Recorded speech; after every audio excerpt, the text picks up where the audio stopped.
So I think we're going to go ahead and get started here. I want to welcome all of you to Connecting Relationships to Results, Enhancing IT and Business Partnerships with Ken Fanta. I'm going to be moderating your session. My name is Laurel Bellman, and I'm an event manager at the Division of Information Technology. And if you have any questions for Ken throughout his session, feel free to put those in the chat and I will read them out. And I think with that, I'll just hand it over to Ken to get going. Thank you, Laura. hmm So good afternoon, everyone. I'm kind of excited. Actually, I am excited to be here with you today at the IT Professionals Conference. My name, as Laura stated, was Ken Fanta, and I am a business relationship manager at the School of Medicine and Public Health, and I work on the informatics and information technology team there. I have been at the UW for about 18 years now, and I've spent about 30 years in IT overall. And for 16 of those years here at the UW, I served as the IT director for both the Department of Orthopedics and Rehabilitation, as well as the Department of Urology. I'm also a certified business relationship manager, and I am a proud graduate of the More Leaders program, which some of you may be very familiar with. That program really helps shape how I think about leadership, collaboration, and the power of relationships in IT. Now, outside of work, I have a few passions that may seem unrelated, but they actually do tie into today's topic. I am into bees and weeds, hence by the graphic here. And yes, I do mean that literally. I raise honeybees, and I have been growing hemp now in Wisconsin for 6 years. I was so early into the program that my USDA license for the state of Wisconsin to grow hemp ends in 004. So I was literally the fourth person to get a license from the USDA here in Wisconsin. And I am a big fan of Doctor Who. So I spend a lot of time thinking about ecosystems, complexity, and time travel. And believe it or not, all of those things connect to how we think about IT partnerships and relationship management. Today, we're going to explore how we can connect relationships to results and how enhancing the partnership between IT and the business side of the university can lead to better outcomes for everyone. Let's start with a core question. What is a BRM? BRM stands for Business Relationship Manager. It's a role that's still gaining recognition in many organizations, but it's incredibly powerful, especially in higher education and IT environments like ours.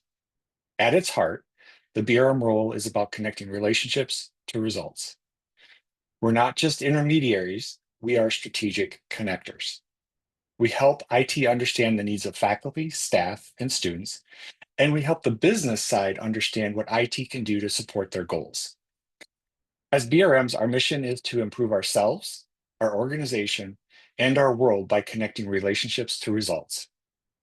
For the purpose of this presentation, I'm going to focus on 5 BRM areas: improving communication between IT and the rest of the institution, aligning IT with institutional and business strategies. So we're not just doing projects, we're doing the right projects. Driving innovation by identifying opportunities where technology can solve problems or create new value. Building trust and partnership. So IT is not seen just as a service provider, but as a strategic partner. And finally, acting as a bridge, connecting people, ideas, and capabilities across the organization. We do all this by keeping 3 things in mind: people, purpose, and planet. One of the most important things to understand is that BRMs don't need to be technical experts. Our knowledge is often described as an inch deep and a mile wide. We know just enough to connect the dots and bring the right people together. And while I hold the title of BRM, the truth is anyone can act as a BRM. If you've ever helped 2 teams understand each other better or helped translate a business need into a technical solution, you've already done BRM work. Let's take a look at a real world example that many of us can relate to. I know this is a busy slide. There's a lot going on, not typically how you do PowerPoint, but it was the only way to kind of put this out there. This is a contract process that should have been straightforward, but turned into a 10-month journey. The timeline is color-coded by organization. We have the department, the external vendor, UW-Madison, and UW Health. It starts on March 1st when the department first contacted the vendor. The vendor responded quickly, and by March 23rd, they had sent over a draft contract. But then things started to slow down. Over the next several months, the contract bounced between legal teams, cybersecurity reviewers, and administrative contacts. Here's a key moment. On August 1st, the department had to resubmit the same form they had already submitted back in May, as you can see by how I bolded those two items out. That's a huge red flag. Something got lost or stalled in the process. And if you look at it, cybersecurity, it took 84 working days, not 84 days, to return a low risk score. That was 39% of the total time this contract was in motion. Meanwhile, the department was stuck in the middle, trying to keep things moving, often without clear communication or visibility into what was happening behind the scenes. This is a classic example of a siloed process with no central coordination. And this isn't just about one contract. It's a symptom of a larger issue, one that BRMs are uniquely positioned to help solve. So let's take a step back and look at what actually went wrong in this case study that we just walked through. I would like to take a moment. We call it some eye time in the more world. But I'd like you, if people on the call here, to type into chat maybe some ideas of some things they think went wrong. And so I'm going to kind of pause here for just a little bit to let some people type some stuff into chat here, because I'd like to hear what you guys think may have went wrong, or just your ideas on what went wrong. So type away, please.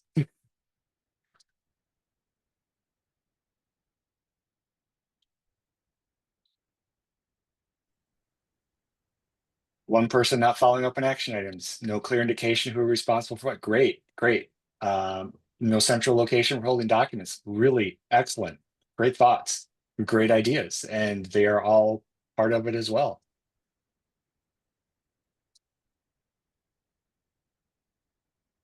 Priority not communicated. Absolutely, yes. That was another piece of this. Someone will do it, anyone can do it. What a great way to sum it up. That the three do it, do it, do it, and nobody did it. That was awesome. That's probably that really sums it up really well. So all great, all right in line, and I believe they tie into everything that I had thought of. So these are the items that I came up with in looking at this. No centralized tracking system. Everyone was working in their own silo. The department was left trying to coordinate between multiple parties without a clear view of the overall process. Second, roles and responsibilities were unclear. Who's supposed to do what and when? The lack of clarity led to delays, duplicated efforts, and missed handoffs, like having to resubmit the same form months later.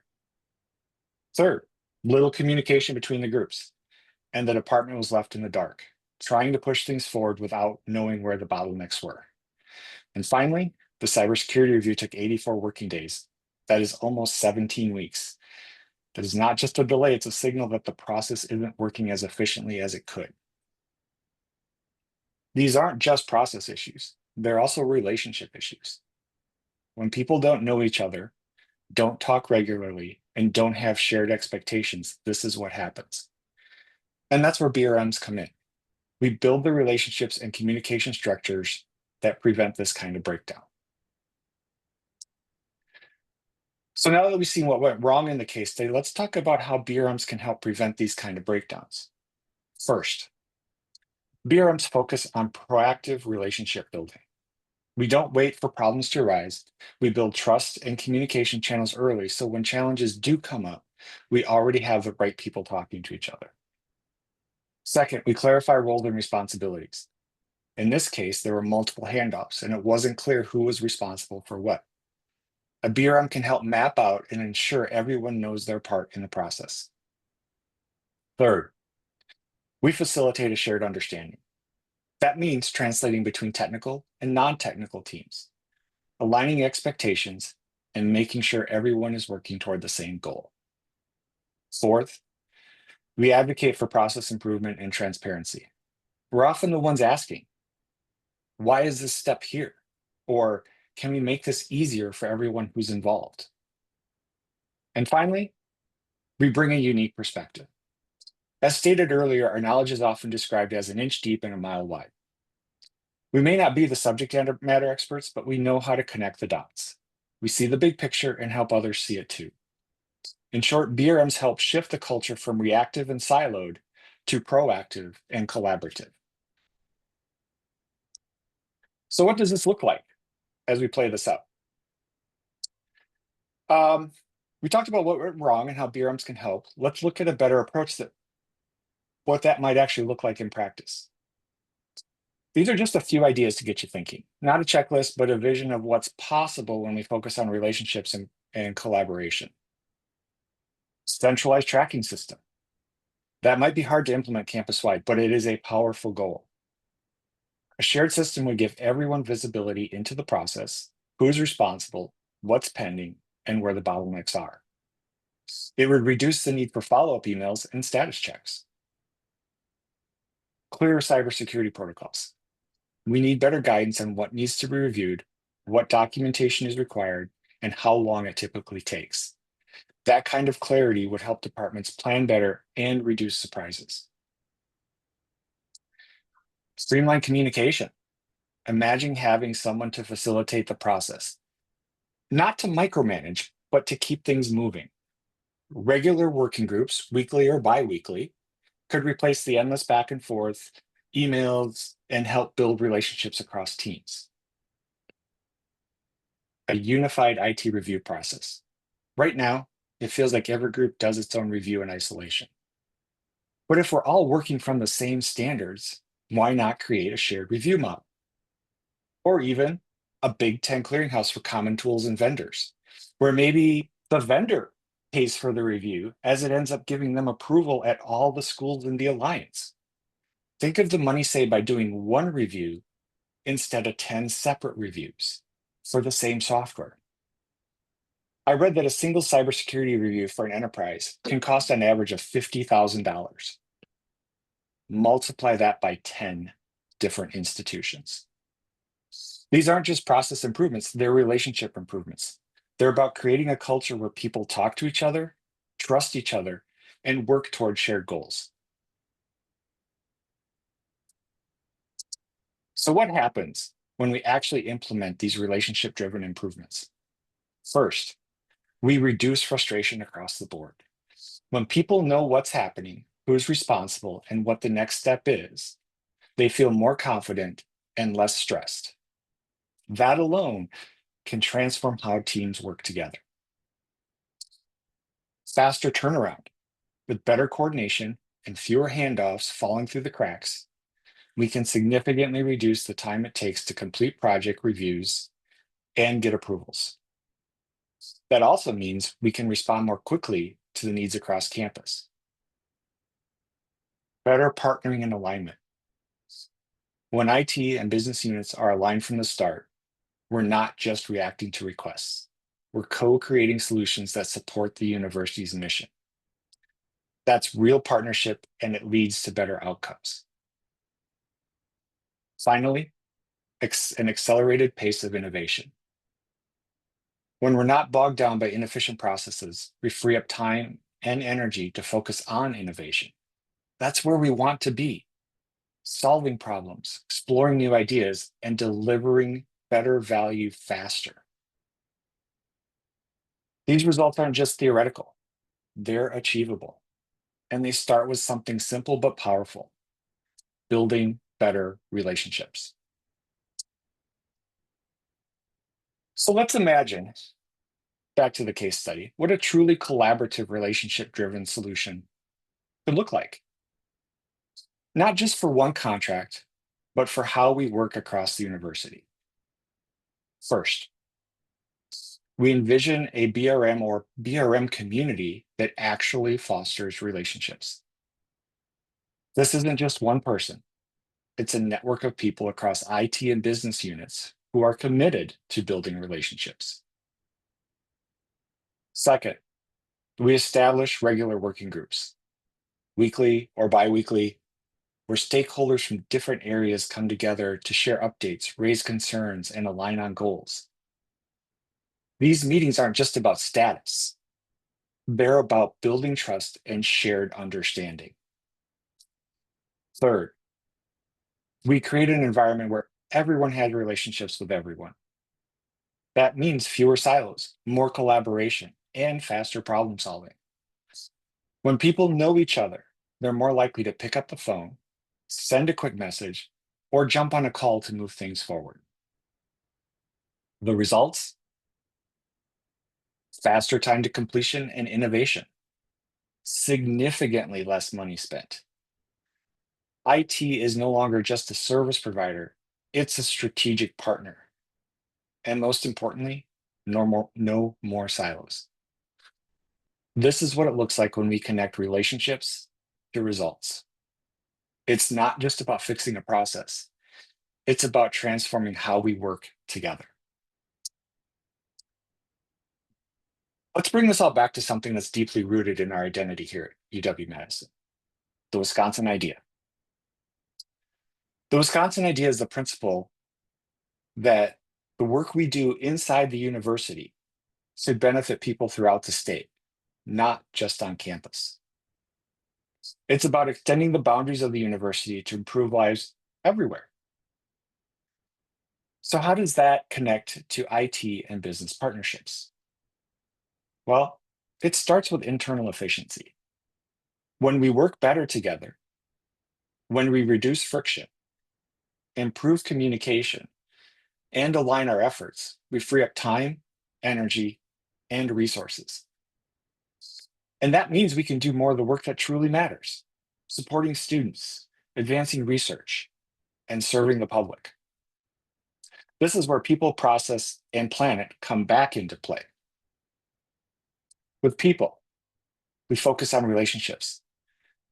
Staff are an infinite resource of innovation and energy. And when we collaborate across departments, we unlock that potential. Purpose. We align our work with the university's mission. Every project, every improvement should support that mission. Planet.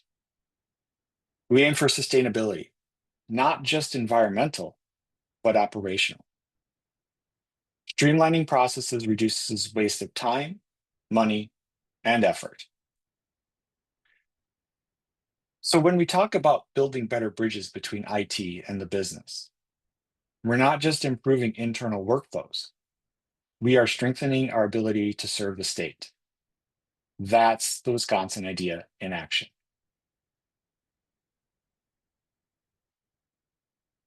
As I start to wrap up, I want to leave you with a few key takeaways. Simple ideas that can have a big impact. First, relationships are the new way to drive results.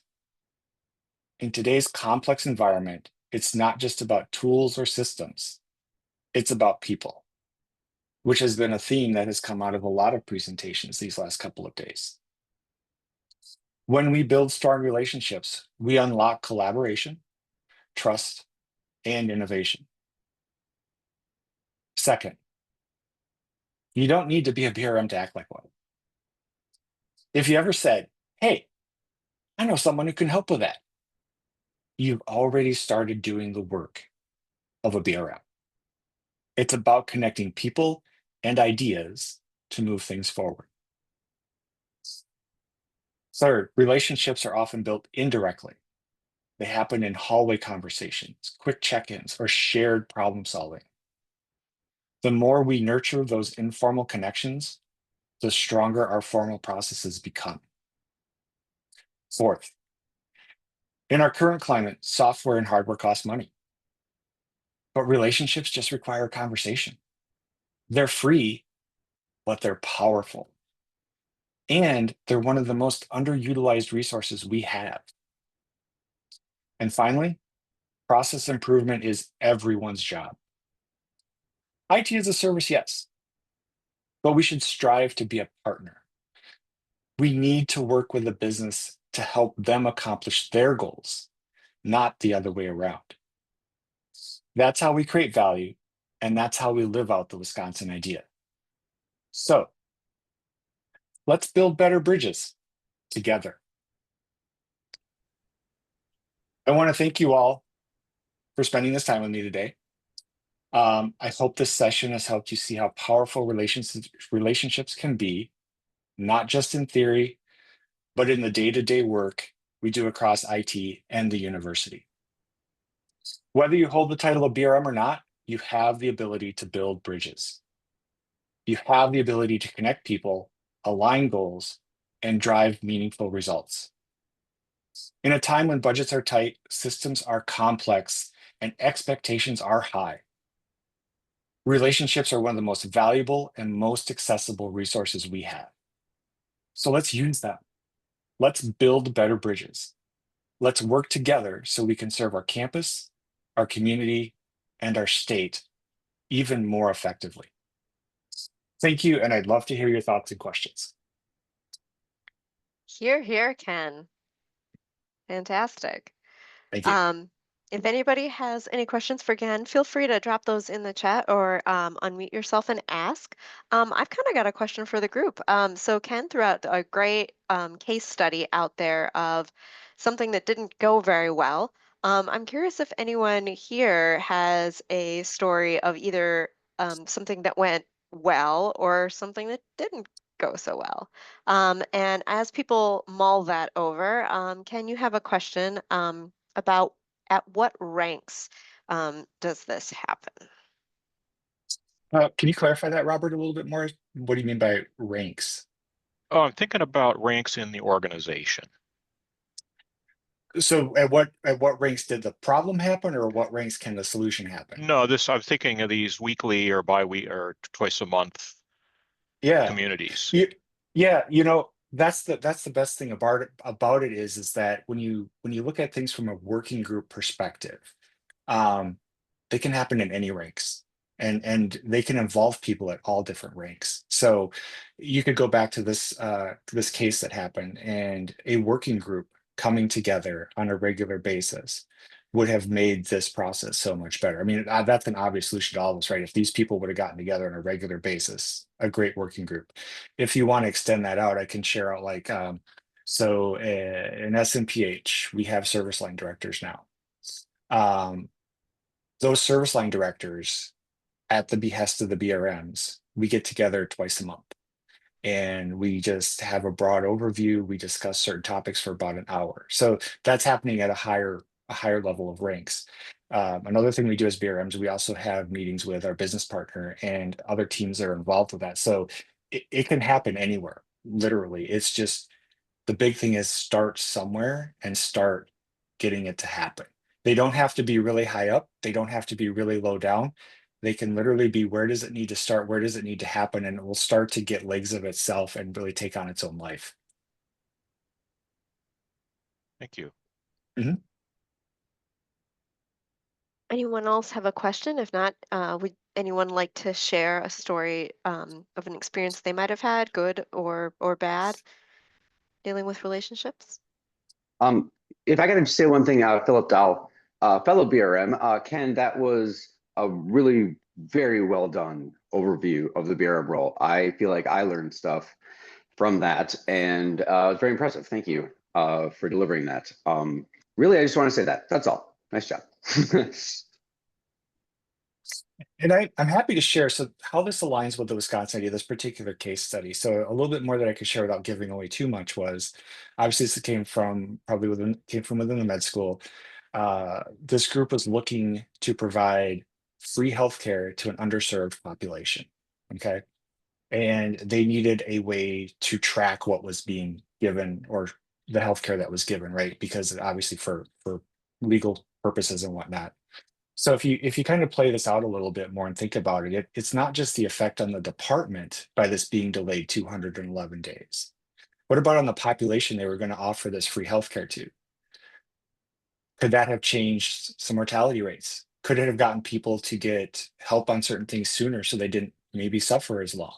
So there's all these outside effects that when we're in our siloed areas, we're looking at, well, I got to review just the legal part. I've got to review this part, and we're not understanding what's the impact we're actually having by this taking longer, and what are we preventing from happening. It wasn't so much about the cost of the software in this situation. It also wasn't the fact that the software sorry, not had, it was in use by other similar institutions, medical, educational, like UW, um, where it had been approved to be used in this situation. It had went through their reviews and stuff, but yet we started over from scratch a bit. And the question is why do we continue to do that? And that those are the thoughts coming from the person that gave me this data when they looked at all this data, and they went through the process of mapping out all the different communications and things like that to share with me. And I felt it was really powerful, and I wanted to bring it to a group so they could kind of see what this kind of looks like from a different perspective. Excellent, Ken. We've got a lot of questions coming in now. Let's start with Sarah Leans. Do you think that a group needs to sort of stumble before they're able to recognize and see the value in building bridges? I'd like to say no, but unfortunately, we learn best from our mistakes, right? We're human beings, and that's how we learn is from making mistakes. So, um, most likely, yes, unless you get some very visionary people leading your group who see this before it gets to be that particular a stumbling before they build that bridge kind of thing. But yeah, it's unfortunately we learn from our mistakes. So I think you do have to stumble before you can walk in that perspective. Thanks, Ken. Let's go on to Sam Anderson's question here. What do you see as the most common barriers to more people embracing a BRM mindset? Yeah, it's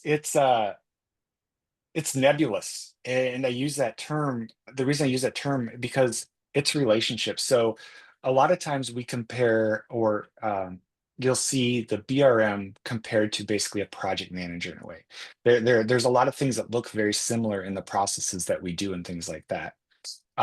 Having done some project management courses and understanding PM and obviously becoming a BRM, there are very significant differences though too. We have a way of gathering our data, putting things together, understanding what a business really is trying to do. I mean, our job is to really get to know the business intimately and really understand what all is going on. And we're an advocate for that particular business partner, right? Um, Relationships are nuanced. They're complicated. You can't take a set of we do this, then we do this, then we do this, then we do this. You can use it as a guide, or like to call it a toolkit, a toolbox. You might have toolboxes at home and you've got different tools in there, and you reach in and pick out the tool that you think is best for the job at the time. And sometimes though, you don't have the tool that's best for the job. So you make do with one that you have in that toolbox, right? You try to make it work. And that's kind of the role that BRMs are fitting because it's relationship, it's behind the scenes. We are not the central point of communication. We don't want to be that central point of communication. We have what we call levels of a relationship, where you start at the bottom, where it's kind of like ad hoc. You might become an order taker, then a service coordinator with a particular business partner. But where we're ultimately trying to get to is actually a trusted advisor or strategic partner, almost to the level of a consultant. And it's really hard for people to wrap their brain around what does that look like until they actually get to experience it and see the value that it brings. Because we also kind of come into this equation from we gather the ideas and we help to flush them out. We help to come out with sort of before a business analyst comes in. We're kind of gathering or working through the business partner, the person with the idea, and helping them to kind of professionalize it, enhance it a bit, come up with, oh, what value can we see with this? And does this make sense? And, at some point it might go to a business analyst and become a project. And we kind of step back at that point where we come back in. And this is a piece I think that we do miss a lot here at the university is after the project is done, we're going back to that business partner saying, hey, did you get value out of this? Have we missed something? What aren't you using this for that we thought you'd use this for? We want to make sure that they're seeing and sensing the value that they're paying for this product or service from, versus, hey, we gave you this and go ahead and use it. And we're not really maybe helping them use it to the fullest extent, right? We developed it, we deployed it, we put it out there, and we're kind of, then we let them go at that point.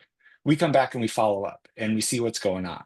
And we look to make those connections, and we might bring it back to whoever did the installation and say, we need to do something here, and we help refine that process a little bit. But we own the idea, we don't own the process or the product at the end of the day. So it's a difficult concept because it is nebulous, and it's relationships at the end of the day, and that's a hard one to explain to people. Um, like I said, there's a whole executive briefing that's approximately about an hour long on BRMs that's typically given for executives, and it's a different concept and process to look at things. It's all from relationships, and like I said, the tenant is um, looking at from the standpoint that the employees or staff are an infinite source of innovation and an infinite source of energy that we have yet to tap, because we're always looking to a software package or a piece of hardware.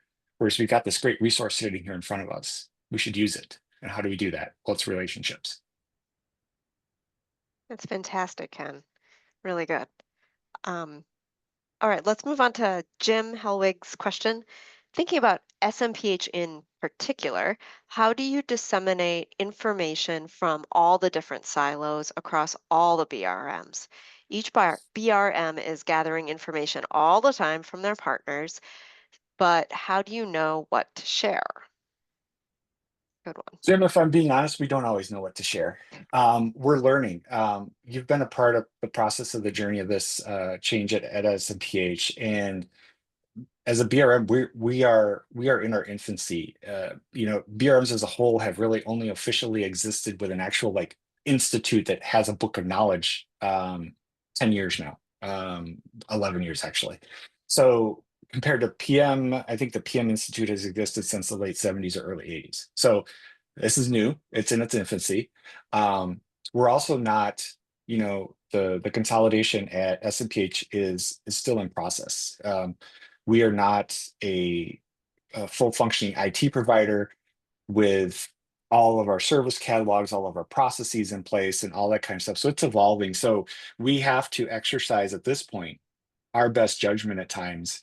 And the best thing that we can do is while we is the information that we get, as soon as we realize who it needs to be shared with, we typically try to get it out there and share it. Some cases, yeah, we might be holding on to some information to see where it goes, but it is a very difficult thing to try to figure out because it's complicated and it's going to get better, but it's going to take some time. So I don't know if that really answers your question. It's really a judgment call at the end of the day of how do we know what to share? It's a judgment call.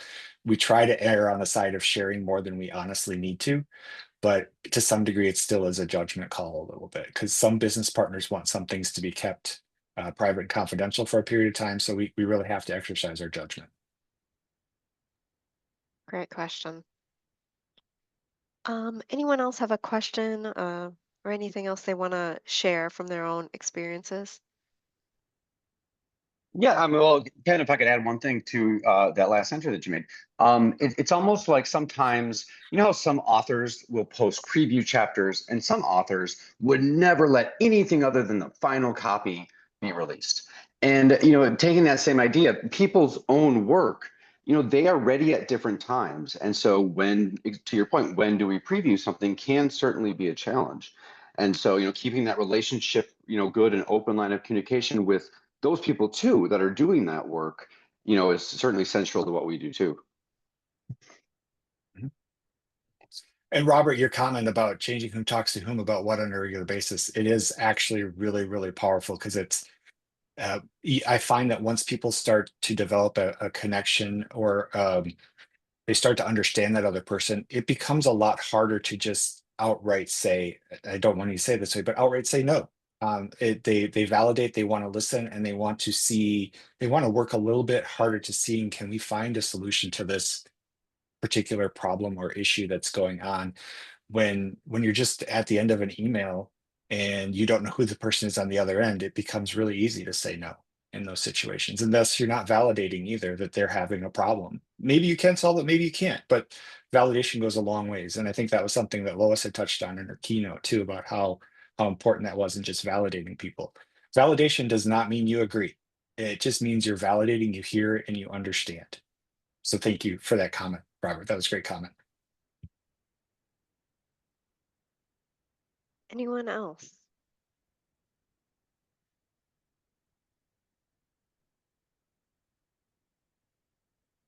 All right.